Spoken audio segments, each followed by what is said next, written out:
The presentation of colors by the Military District of Washington Color Guard, the singing of our national anthem by Ms. Jada Brown of DLA Acquisition, and the invocation by DLA Chaplain Major Corwin Smith.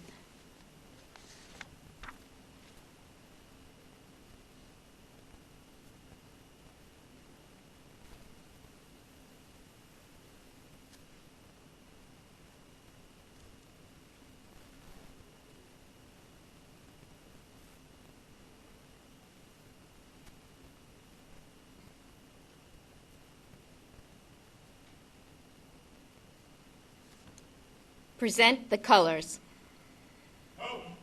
Forward, march.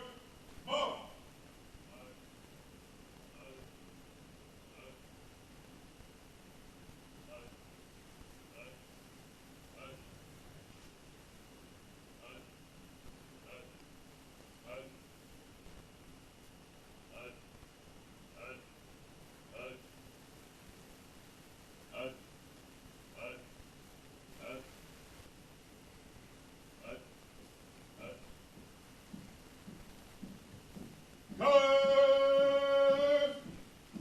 up, go, present, up.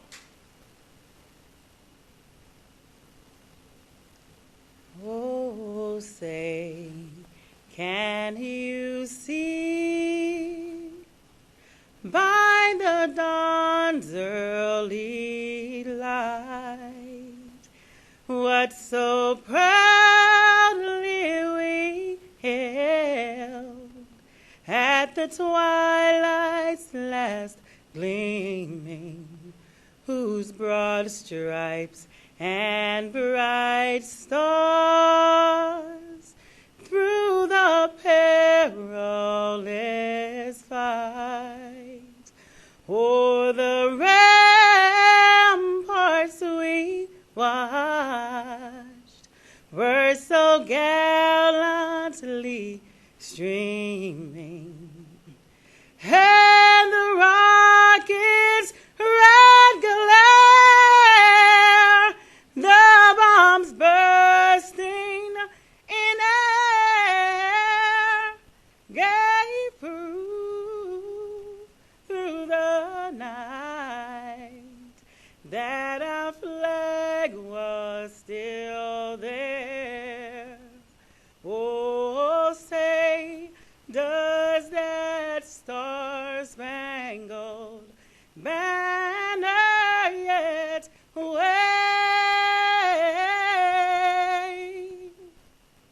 o'er the land and of the free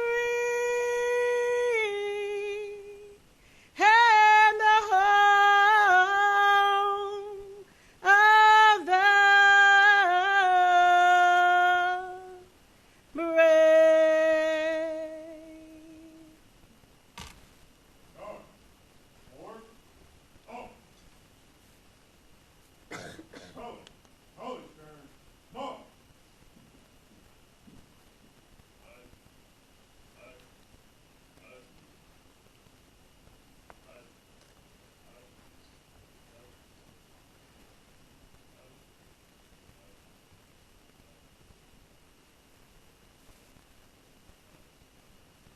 Please be seated.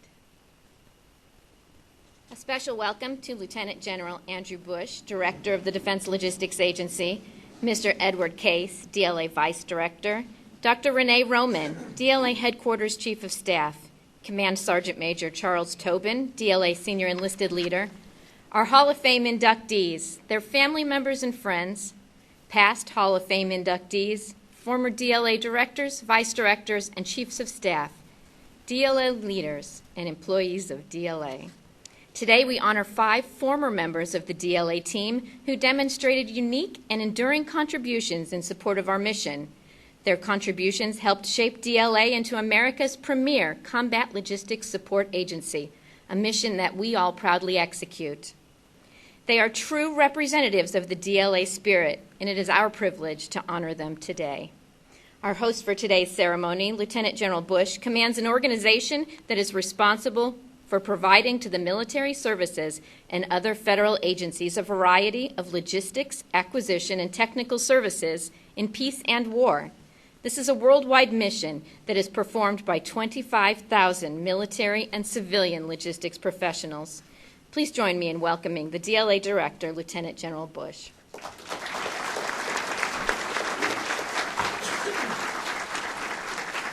Well, thank you, and good morning. Good morning, and I very much appreciate that you are here. To all our former directors and vice directors and retired SCSs and GOs and FOs and everybody else that's here, just thanks a lot for joining us. To the DLA teammates as well, thank you for taking time out of your schedule to be here. The Hall of Fame has really gained traction over the years. We've been doing this now since '98. I think we got a good balance of recognizing both military and civilian, both senior leaders and those that are not senior leaders, and also a good balance in terms of headquarters representation and representation from the field as we see today with those that we're going to recognize. So along those lines, Ted and I have the discretion as the DLA leadership team to take a look at the rules and how we administer the program. And one of the changes that we wanted to make this year as a result of Steve Bias and Chrissy Davis's death, they're both killed in action, was to change the way that we handle a certain category of folks that have served us very well, and so we've now waived the 3-year separation rule before we bring somebody into the Hall of Fame, and we'll be doing that today with Steve Bias. So let me spend just a couple of minutes and offer some thoughts on each of our inductees today. Some I've known and some I did not know. Steve is one that I did not have the privilege of knowing, but as Kathy gets into the presentation later, I think one thing that will catch your ear is the fact that he was very successful at learning his craft. 6-year employee, yet he loved to not only make himself better, but make everybody around him better as well.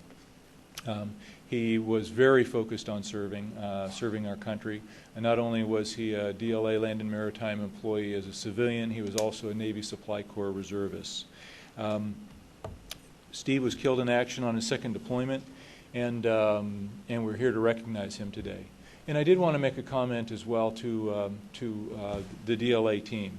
When we lost Chrissy Davis a couple of months ago, I got a call from General John Campbell, the U.S. Forces Afghanistan commander, amongst the many hats he wears, and he said to me, "You know, Andy, I think that it's understated the importance of our civilian partners because I'll tell you they face an equal exposure to the dangers of living over here." And I can't think of any more appropriate words said, and those will probably stay with me a long time. And so we're here to recognize Steve today, and then next year we'll recognize Chrissy. So thank you very much for joining us today as representatives of the family. So let me change focus to those that I know. Dick Conley. So Dick has got 35 years with DLA, and I knew him for a period of time when I was in this building as a lieutenant colonel. And I was working for Rear Admiral Dan McCarthy. This is my favorite Dick Conley story. And he was down in the stockpile.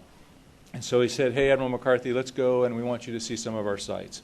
So the thing that we went to see that is a story I've told for years now, was we went to Manhattan to a bank to the diamond auction where stockpile auctions off diamonds.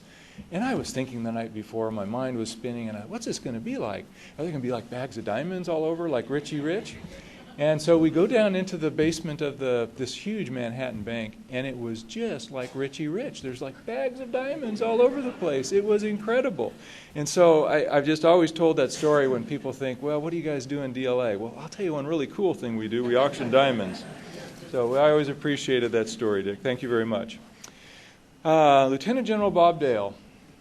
Guilty as charged of being the reason why I am here today. So I want to thank you very much. I do not have enough time to talk about you. That is clear. And so they have limited me to 5 to 7 minutes, and I know I'll blow that. Bob Dale has been a mentor of mine since he hired me to come work for him in 2007. And when I made my second star, I called him first day. When I got my third star, called him first day.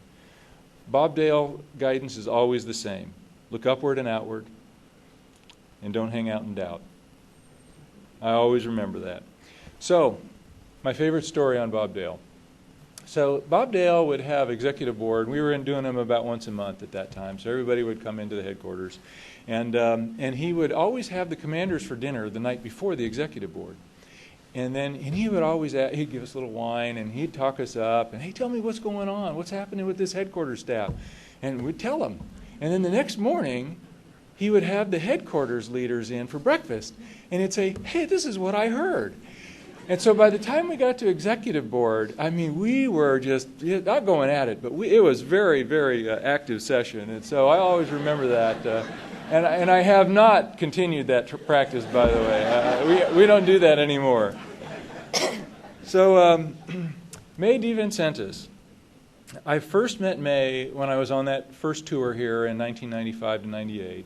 I was a lieutenant colonel, and she and Dan were up in Philadelphia. And I could tell that May DeVincentis was a force to be reckoned with. And as best I recall, back in 95, 98 time frame, you were working on some e-commerce solutions in the medical logistics area. And you know, if you counted on me for this kind of innovation, you would be stuck in an environment with gray desks and ashtrays and just, you'd be rotary phones. I mean, that's just the kind of innovation you'd get from me on a technology basis. At the time, the internet was new. This was the first assignment that I had where I had a computer on my desk. And here's this lady, she's figuring out how to do e-commerce for medical logistics. And I go, what in the heck? This internet thing isn't going to last. So May, I have always thought about my initial exposure to you because it was in this area, and now DLA does billions and billions of dollars through those platforms that you built for us. And so thank you very much. We're glad you could be here today. And then Dr. Ivan Hall, who I did not have the privilege of working with when he was with DLA, but he is a longtime public servant. And I talked to Jim McClarity this morning to get some gouge on him. You must have the pictures on Jim because he had nothing but the kindest of words to say about you. The legacy you left behind was that you were known for your leadership of mighty land. And that's what you called it, and that's what people still refer to it by and certainly link your name to it. But one of the areas that we are most grateful for, just like I am grateful for what May did for us, is your helped us transition to long-term contracts. And when I talk about the transition or the evolution of DLA going from kind of a parts supplier to someone that has the long-term contract environment, and then what do we do after that, certainly we stand on the foundation of what you did in long-term contracts and FASE and things like that. So thank you very much. We're grateful you and Ruby could be here with us today, and I look very much forward to doing the induction ceremony. Thank you, Kathy.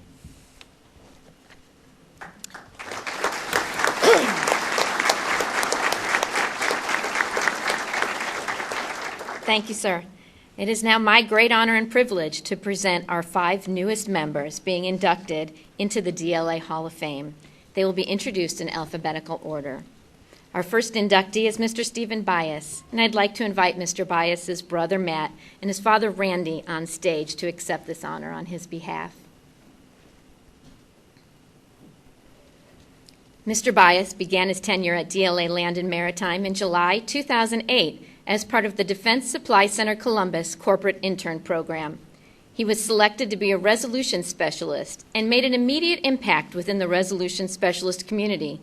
Innovations such as the Resolution Specialist Employee Development Team and the Resolution Specialist Newsletter, the Resolution Connection, helped revitalize the working group and improve the division's audit readiness. In July 2014, Mr. Bias volunteered to deploy to Afghanistan as a logistics subject matter expert. Tragically, he lost his life when his convoy came under attack by a vehicle carrying improvised explosives. He's the first DLA civilian killed while deployed in support of DLA's mission. Mr. Bias made the ultimate sacrifice in service to the Defense Logistics Agency, the Department of Defense, and our nation, and we are all grateful.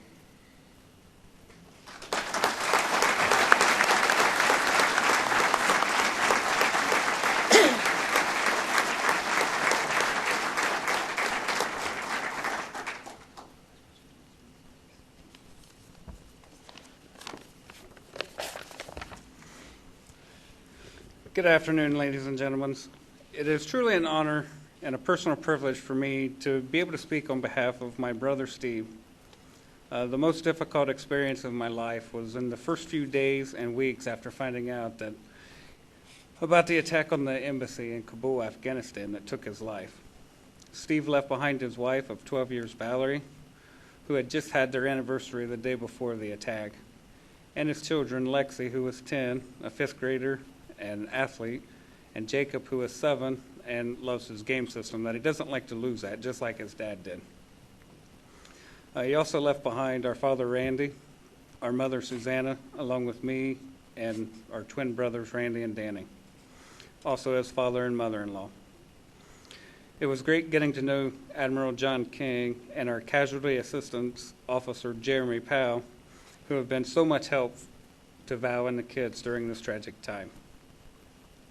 Steve started at the Land and Maritime in 2008 as an intern and quickly rose, and everyone knows him as a compassionate and dedicated supervisor for the Resolution Specialist team in just a few short years. For those who had the opportunity to work with Steve, they knew him to be an open-minded team player, a mentor, a caring person, and a superb supervisor who loved his country. He was a terrific father and loving husband, a compassionate son, and engaging family member. We have many funny and proud stories of Steve's accomplishments and escapades growing up. One example was when we were playing baseball, Steve wanted to learn how to catch. So Dad told him okay, but every time the pitch came in, he would turn his head. Dad told him to stop, or he was going to throw a 5-gallon bucket of balls at him one by one. Well, you know what happened. The next pitch, he turned his head, and there went the 5-gallon bucket of balls. Of course, the mothers out in the peanut gallery wasn't very happy with our Coach Dad that day, but they were never happy with Coach Dad. Another memory is when Steve and his best friend Nick had a particularly bad day at work. All they would do is pick up the phone and say 2 words, Blazing Saddles. And all that meant was they're getting together at Nick's house to blow off some steam. Steve deployed 3 times, most recently in Afghanistan, in the support of DLA as a logistics subject matter expert, to Iraq as an enlisted petty officer, and again to Iraq as a Reserve Naval Supply Corps officer. He was posthumously and most deservingly promoted to the rank of lieutenant in our Naval Reserve, and we could not be any more proud of him. I am honored to participate in this ceremony today on behalf of Steve. And like the General said, this was the first time they've waived the 3-year waiting period. And we would like to thank the DLA for doing that. Steve was honored a few months ago by the Governor of Ohio, John Kasich, and awarded Steve the Medal of Distinction from the state of Ohio. This was an example of the state of Ohio showing its appreciation for Steve, our family, and the sacrifice by a fitting tribute. Our family, are all proud Ohioans, were overwhelmed by the support and honor of Ohio's residents showed during the time of grief and sorrow from people we didn't even know. There are too many people to name, but they spent hours and days placing flags along the highway, starting at our county line when we were bringing Steve home from Columbus, all the way to the high school where his services were to be held. And then after he arrived at the funeral home, they all went out and spent all night long taking the flags from one side of the 4-lane and placing them on the other side for his trip to his final resting place. In final count, there was over 10,000 flags that were placed. There was not a flag to be had between Columbus and Kentucky. So on behalf of Valerie, Lexi, Jacob, our entire Bias family, Steve's DLA family, we are proud that you chose to honor and recognize Steve into the DLA Hall of Fame. Steve's leadership and sacrifice making most deserving of the significant recognition. Thank you very much.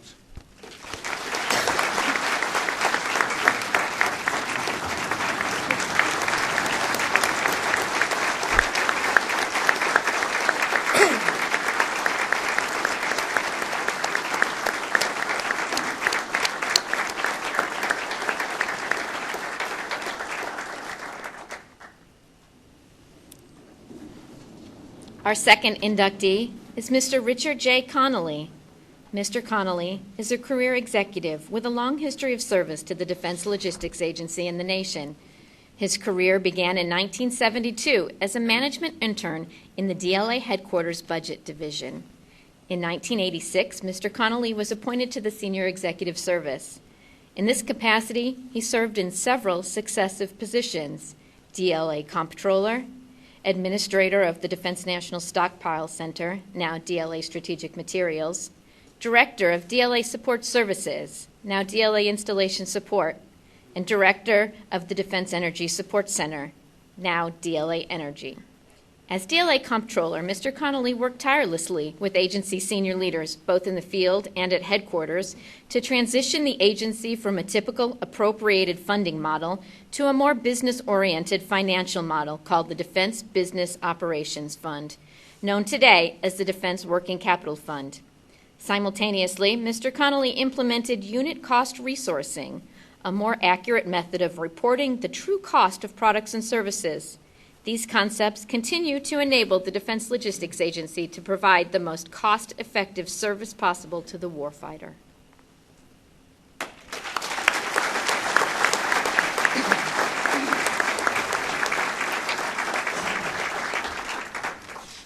Wow. I think you gave me credit for a few things that there's some people out here might say, wait a minute, I did that. But that's not atypical. When you reach a senior leadership position, you almost feel like a fraud. At least I did a lot of times, because I remember numerous times looking at Admiral Lippert come up and pat me on the back. Hey, Dick, great job. He said, I didn't do what they did. And that's the way it always is. And so there's countless people, if I could remember all those names, it would take too long, that I would have to thank for being here today. Many, many great things happened to me in DLA, but by far the greatest was, that's where I met my wife, Deb.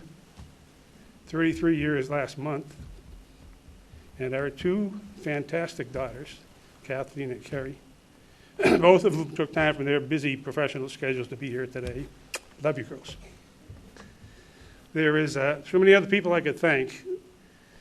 By the way, I should mention that, because I see Don Shykoff sitting out there, when Deb and I announced our engagement, we both worked for Don, I think, at the time. And I remember saying, sorry, Don, but you keep putting boys and girls in the same room together, these things are going to happen.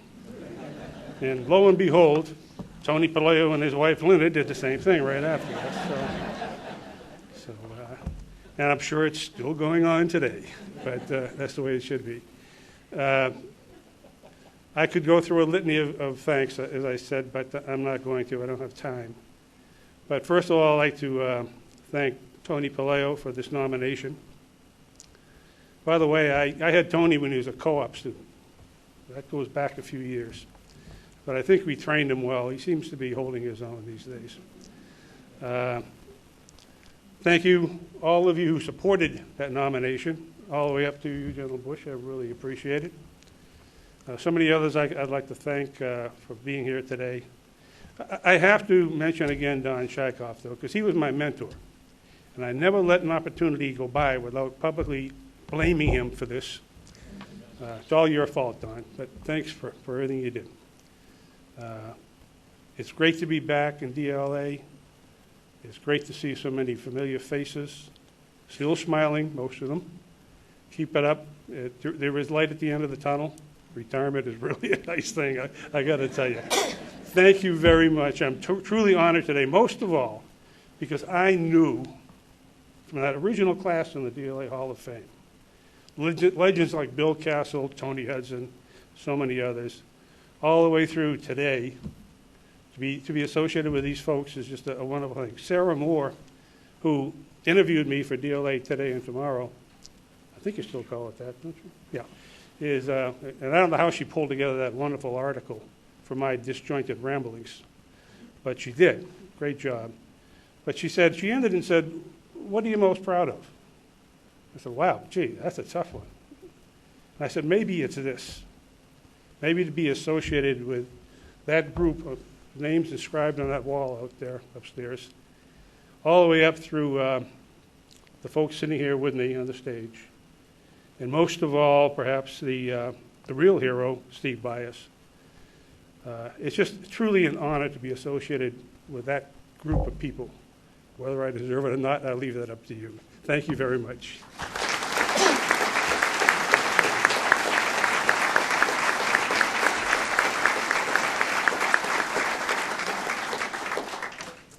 Our third inductee is Lieutenant General Robert T. Dale, U.S. Army, retired.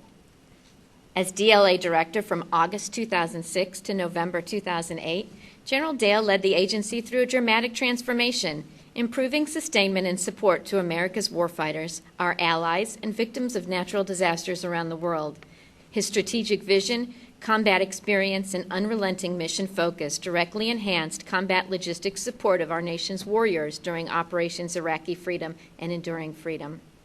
With inspirational leadership and unwavering determination, General Dale re-engineered the agency's global business practices, forged strong and lasting relationships between government and industry, and championed innovative methods of measuring supply chain effectiveness. This enabled precise and timely delivery of joint logistics capability during a period of unprecedented warfighter demand for agency support. Through his unparalleled logistics expertise, tenacity, and continuous drive to extend the enterprise, General Dale made significant and lasting contributions to the Defense Logistics Agency, the Department of Defense, and our nation.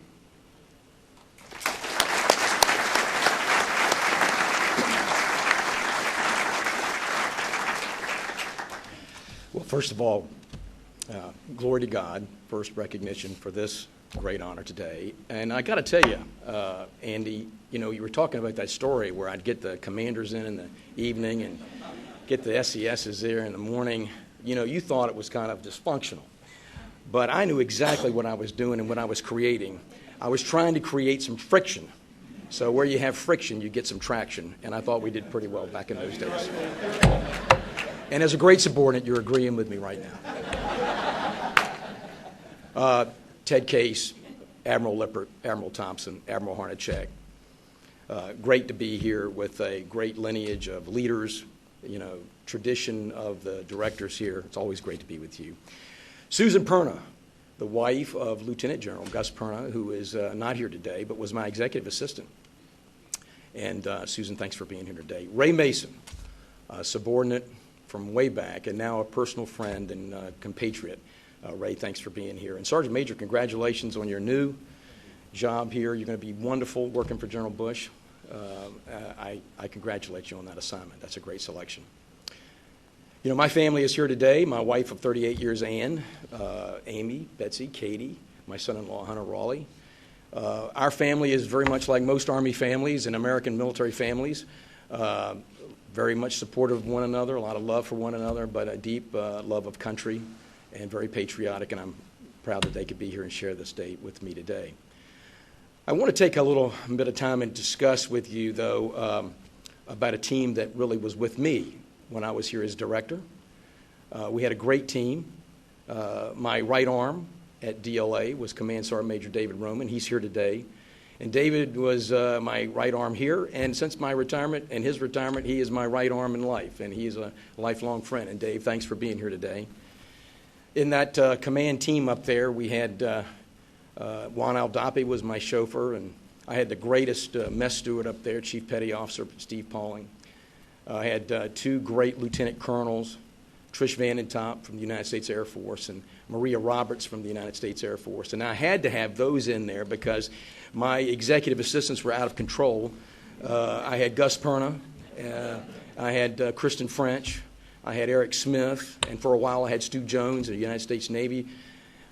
And, of course, I had two wonderful aide-de-camps from the United States Navy Supply Corps, Captain Mark Runstrom, who's here today, and Commander Mike Carl. And, I always felt one of the strong things of my memories of DLA is when we went out and traveled, we really always presented a strong purple team image. And what stayed on the road, what happened on the road stayed on the road, and I always appreciated them for not revealing what went on. And, of course, keeping all of those people together was the best administrative assistant I've ever had and ever will have, Ms. Nancy Wally. And Nancy, it's great to be with you again today. And thank you so much for all that you did for me and all these other directors that you have graciously supported. I had some great flag officers at the various command centers. One of them is sitting here today as the director of DLA, and it makes me very proud that he is here and he's doing his job. And I have to take a few moments, though, because they're sitting exactly where they always sit. And when I was here as the director, I used to call and refer to them as Murderers Row. And they're the senior executives of the Defense Logistics Agency. And there were over 26 of them when I was here. And it was a full-time job managing them so that they could manage the capabilities and the financials, the programs, the compliance issues that come with running a $40 billion business here in the Department of Defense. But I certainly learned far more from you, ladies and gentlemen, than I could ever hope to impart to you. And I thank you for that. And I thought that your service to the country today and then was very critical to our Department of Defense, and I recognize that today. And finally, I want to talk about the secret weapon and the enduring greatness of the agency, the people of DLA, the workforce that serves around the globe, serves across this country, and graces the workspaces of DLA. They tirelessly and selflessly, very patriotically support the men and women who wear the uniform of the United States of America. And just as Andy Bush is finding out right now, when I would travel out and meet and talk to these people in their locations and sense their spirit and observe their professionalism and understood their hearts, it inspired me to come back and try to give them the leadership that they so rightly deserved as free Americans supporting their country. So I accept this recognition today from them and from General Bush, and I'm very thankful and very humble that you would bestow this honor on me today. So thank you very much, and God bless you all.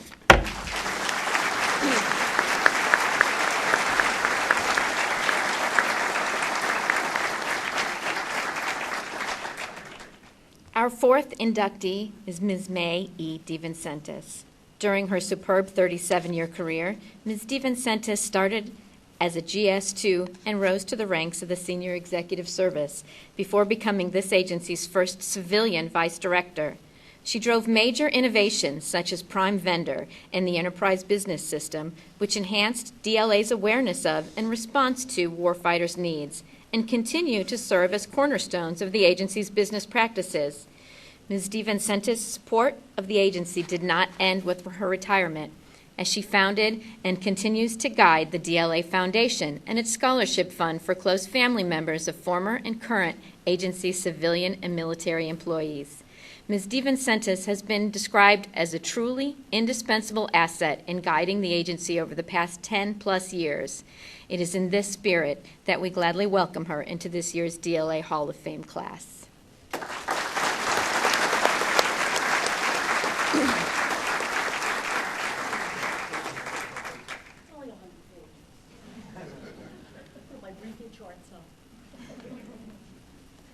Good morning, everybody.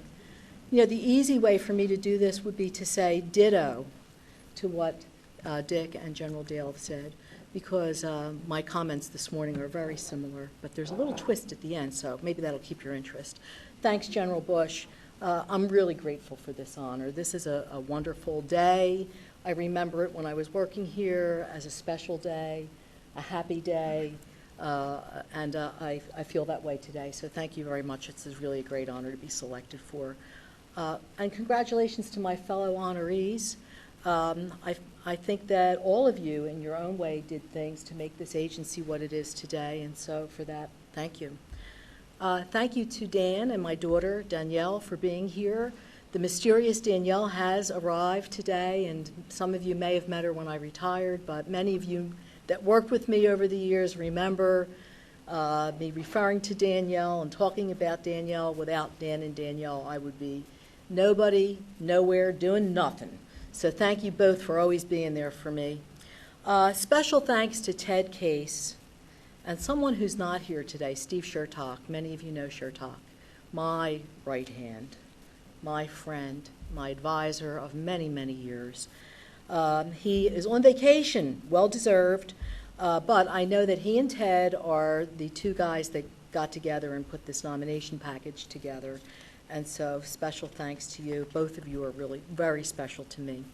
So to all of you today, I hope you'll forgive me for not trying to call people out by name, because there's way too many and I would forget some important people and I don't want to hurt anyone's feelings. But honestly, I would have to name everybody in this agency if I began to thank everyone who had a hand in my success, in our joint successes over the years. I would tell you that it's been a privilege to get to know all of the folks that work here, and together I think that the team DLA does a lot of great things, and you continue to do great things. So that's what it's really about. It's not about me, as everyone before me has said. It's about the team. And I will tell you that anything that you heard in those comments that I am credited with accomplishing, I didn't do it. The team did it. And that's what makes working at DLA such a special experience for people. There's camaraderie, there's unity of purpose, there's a real passion around being excellent, as witnessed by Steve Bias. There's no price people will refuse to pay to take care of the warfighter. And that is a very, very significant and unique aspect of DLA that you don't find in any civilian organization. It's unique to this place called DLA, and I think DOD overall. So I really today, we're kind of recognizing collective accomplishments. Everyone and anyone who ever worked, I worked for, or worked with or for me, all of these folks, I'm sort of a symbol of that group of people that were very successful. And I hope that when you think about the Hall of Fame, you think about it in those terms, that really these folks are symbols of all of you across the agency, regardless of where you may come from. And I will tell you, I see some folks today here in the audience, but you know, there were people all across DLA that worked with and for me over the years. And each organization has its own unique culture and personality, and yet there's this cohesiveness around it that makes it DLA. And no matter where you travel, and I see some of the folks that worked with me, you know, whether it was out to Ogden, Utah, or out to Hawaii, or to Germany, the culture was different, right? The settings were different, the customer base was different, but yet there was that DLA spirit, that unity, that understanding of what our mission was, and that real desire to get the job done that made it all great. So when I left, so this is the little twist at the end. So when I left, I stood here at this very podium and I said that I wanted to do something to give back to all of you, and I started something called the DLA Foundation. Many of you have kept track of that and know where we are, but some of you, as I learned again this morning, have no idea whatever happened, and so I'm gonna give you a little update here.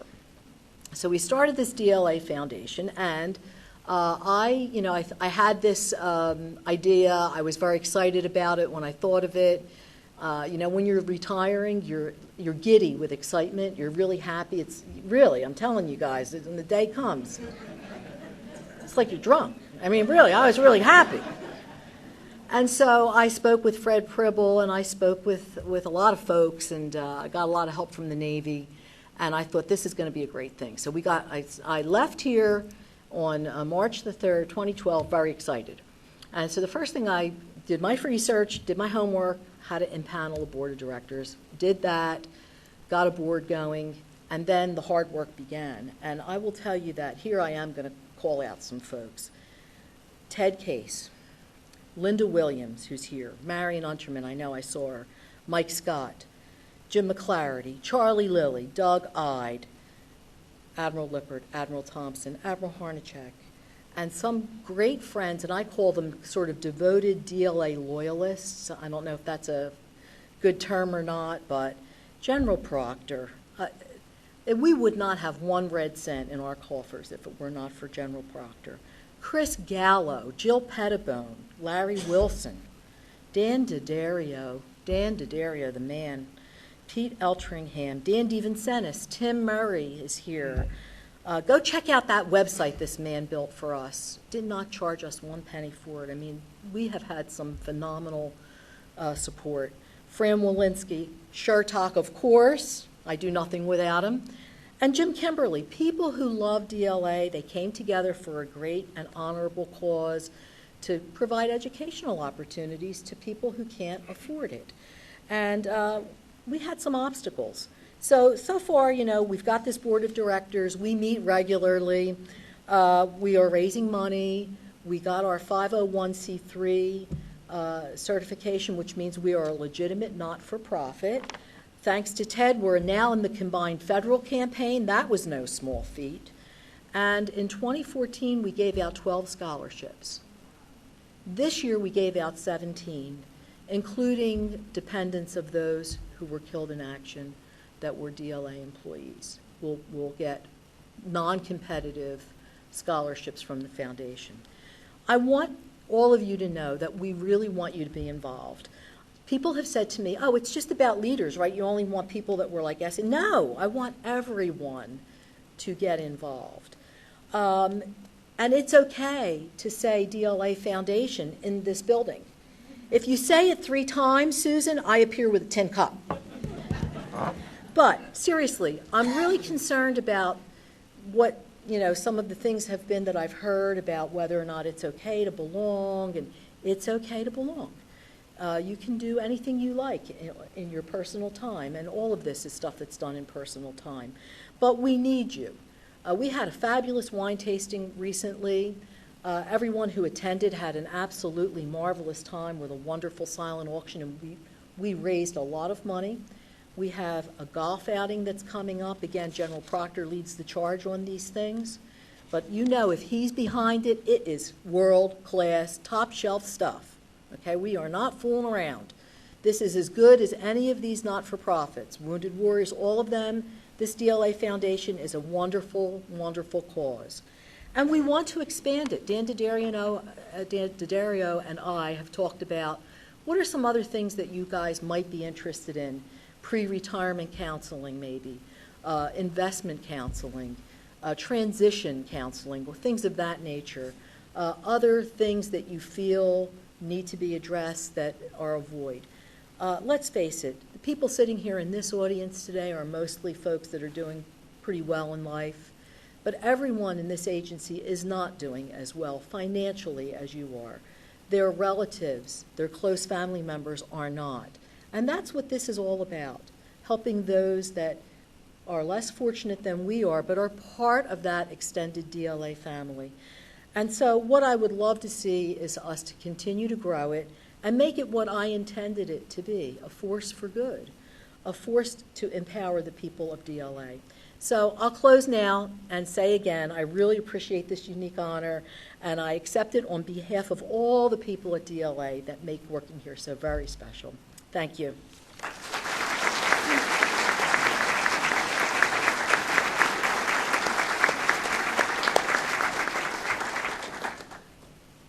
Our 5th and final inductee is Dr. Ivan K. Hall.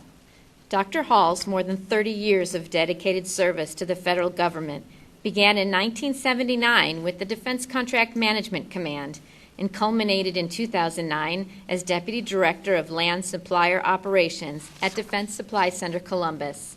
He left an enduring legacy, transforming the center into a high-quality, innovative, and award-winning team that ultimately increased the readiness and survivability of U.S. forces as they engaged in 2 major conflicts. He established models for prime vendor support contracts and lead time reduction processes that are still in use today. Dr. Hall's passion for the agency's mission is only matched by his passion for developing people. His establishment of the Defense Supply Center Columbus Readiness Academy and countless other training initiatives revitalized DLA's acquisition workforce and built leaders who continue to carry on his dedication to providing unparalleled, cost-effective support to the warfighter.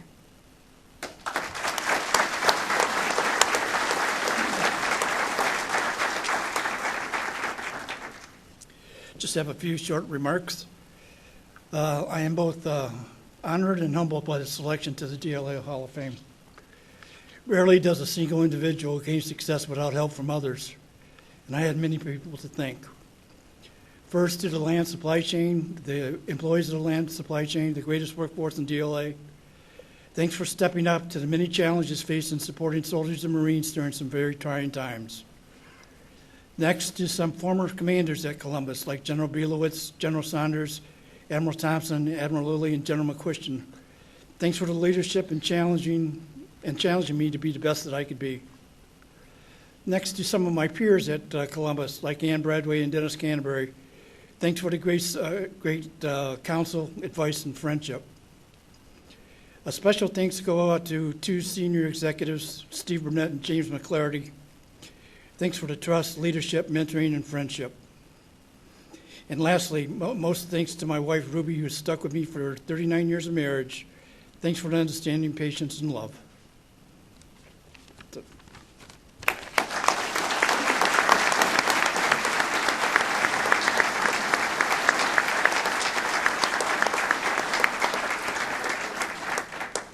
At this time, would the 2014 inductees, Mr. Matt Bias and Mr. Randy Bias, please join General Bush at center stage for a group photograph?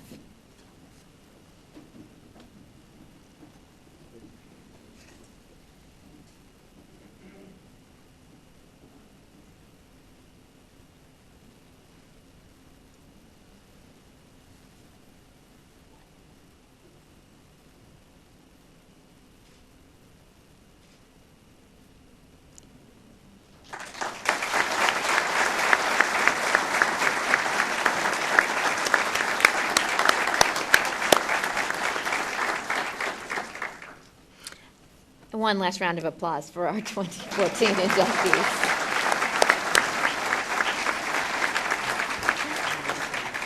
I invite each of you to a reception immediately following today's ceremony, where you can personally congratulate these new inductees and their families. Now please rise and remain standing for the departure of the official party, then please wait for your row to be released.